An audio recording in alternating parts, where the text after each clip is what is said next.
ساتھیوں، دوستوں، عزیزوں، آج کل ہم لینٹ کے سیزن میں سے گزر رہے ہیں اور ہماری ساری جو سوچ اور بات چیت کا مرکز ہوتا ہے وہ مسیح خداوند کے دکھوں کے بارے میں ہے۔ حالانکہ کلام مقدس کی تعلیم کے مطابق جس زمانہ میں سے ہم گزر رہے ہیں وہ سارے باتیں ماضی کا حصہ ہیں، اور ہمیں ضرورت ہے کہ ہم مسیح خداوند کے حال میں اس کی قدرت کے بارے میں بات چیت کریں۔ اور اسی لیے میرا اس ہفتے کی بائبل اسٹڈی کا موضوع مسیح خداوند کی ذات ہے۔ میں یہ عرض کرنا چاہتا ہوں کہ پرانا نامہ بائبل مقدس میں سے مسیح خداوند کی شخصیت کے مختلف پہلوؤں کی طرف صرف اشارہ کرتا ہے۔ مسیح خداوند کی ذات اقدس کے بارے میں جو کچھ بھی ہے وہ نئے نامے کی تعلیم میں ہے، اور کلیسیا یعنی ہم نئے نامے کے زمانے میں رہتے ہیں۔ اس لیے ہمیں اس اینگل سے یا نقطہ نگاہ سے مسیح خداوند کی ذات کے بارے میں سوچنا اور دوسروں کو بتانا ہے۔ متی کی انجیل اس کے پہلے باب کی 23 آیت میں جب فرشتہ نے مسیح خداوند کا نام مریم کو دیا تو کہا کہ تو اس کا نام یسوع رکھنا، کیونکہ وہ اپنے لوگوں کو ان کے گناہوں سے نجات دے گا۔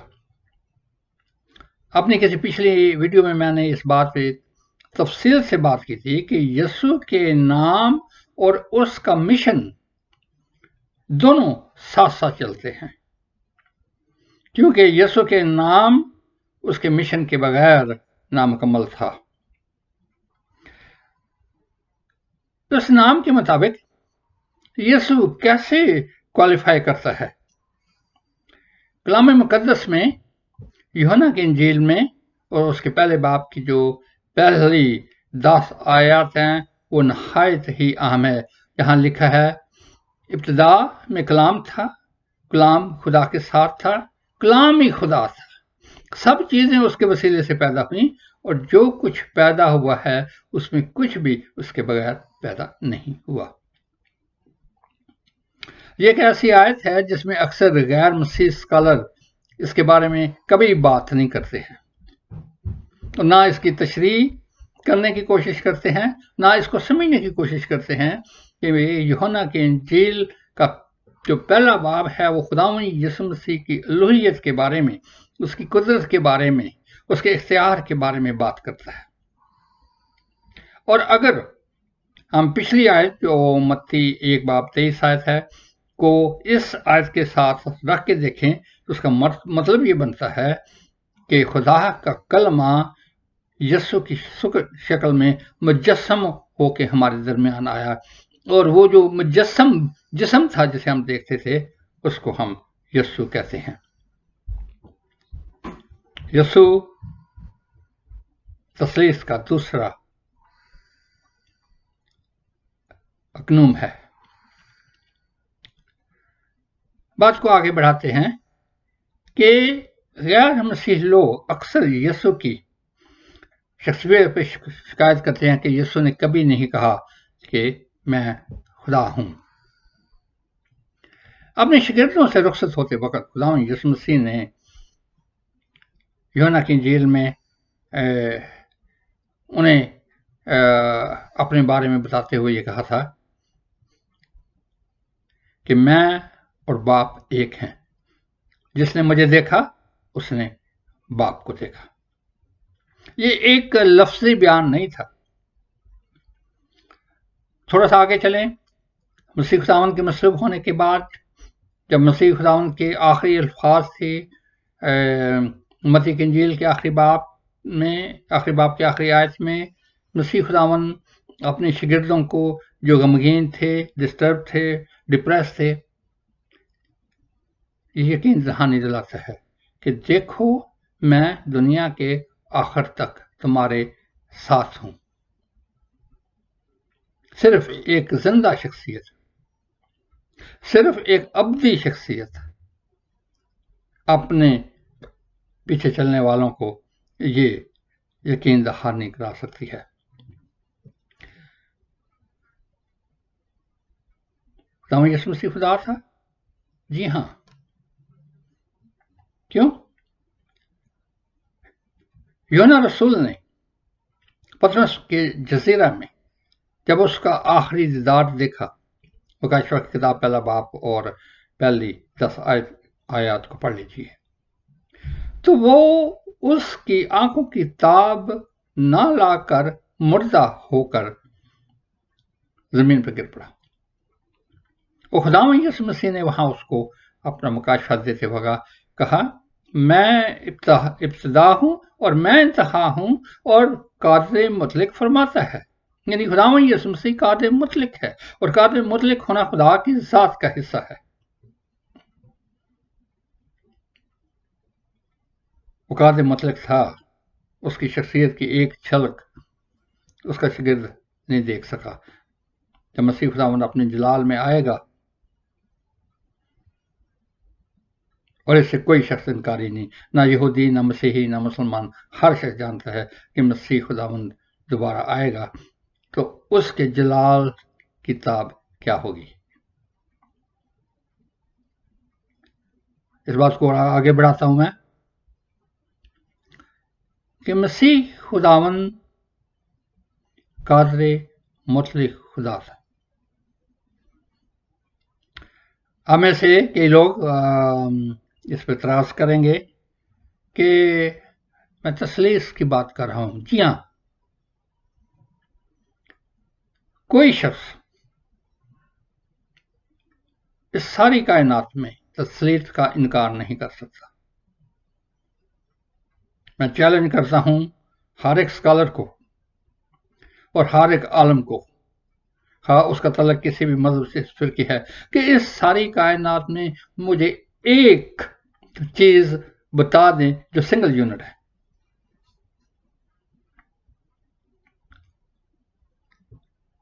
میں فلسفے کے مسائل میں نہیں جانا چاہتا کیونکہ میرا مقصد خدا کے کلام کی مناظری کرنا ہے، تو میں یہ عرض کرنا چاہتا ہوں کہ سوال یہ ہے کہ کثرت میں وحدت ہو سکتی ہے یا نہیں، اور وحدت میں کثرت ہو سکتی ہے یا نہیں، اور یہ اس ساری کائنات میں قدم قدم پہ ہمیں نظر آتا ہے کہ وحدت میں کثرت ہو سکتی ہے۔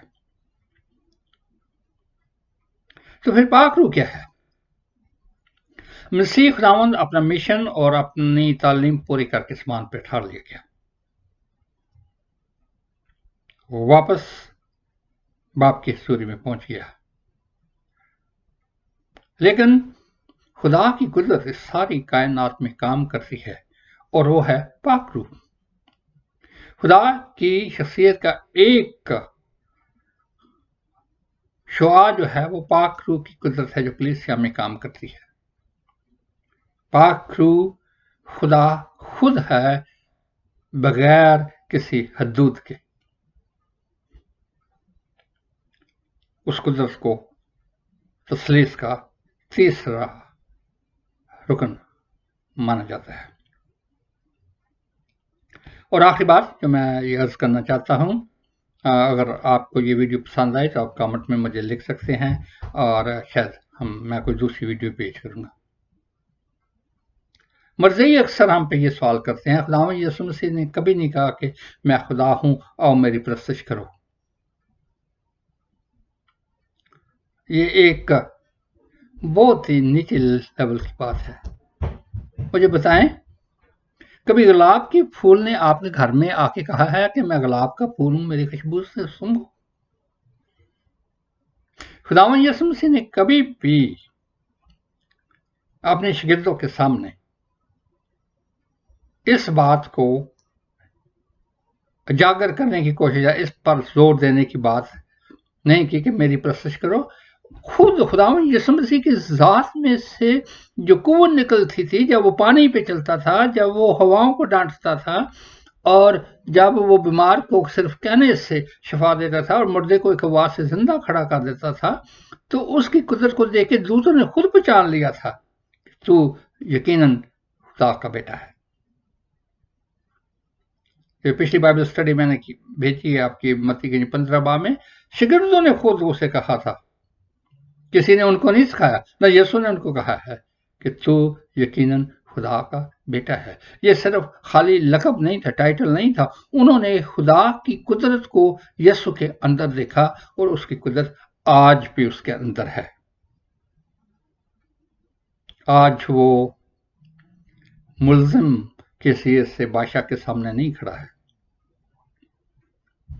آج وہ بے بس اپنے شاگردوں کو جو اسے چھوڑ کر چلا گیا تھا یاد نہیں کر رہا ہے، آج وہ جلال کا بادشاہ ہے، اور لینڈ کے دنوں میں ہمیں جلال کے بادشاہ کی قدرت کو اپنی زندگی میں موقع دینے کی ضرورت ہے۔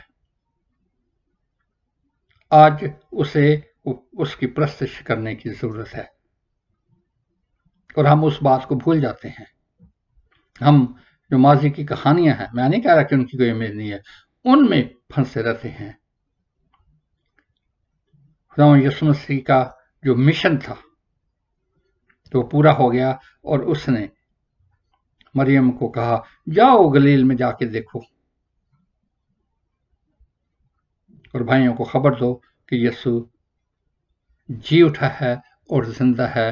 آج ہمیں دنیا کے سامنے اس یسوع کو پیش کرنا ہے، اس یسوع کی منادی کرنا ہے، اس یسوع کے بارے میں سیکھنا ہے، اس یسوع کے بارے میں سکھانا ہے جو زندہ ہے، جی اٹھا ہے، اور وہ خدا ہے تو آج بھی زندہ ہے اور لوگوں کی زندگیوں میں کام کرتا ہے۔ کیا وہ آپ کی زندگی میں اس نے کوئی کام کیا ہے؟ اگر زندہ ہے تو پھر اسے اپنی زندگی میں کام کا موقع دیں۔ خداوند آپ کو بہت برکت دے۔ آمین۔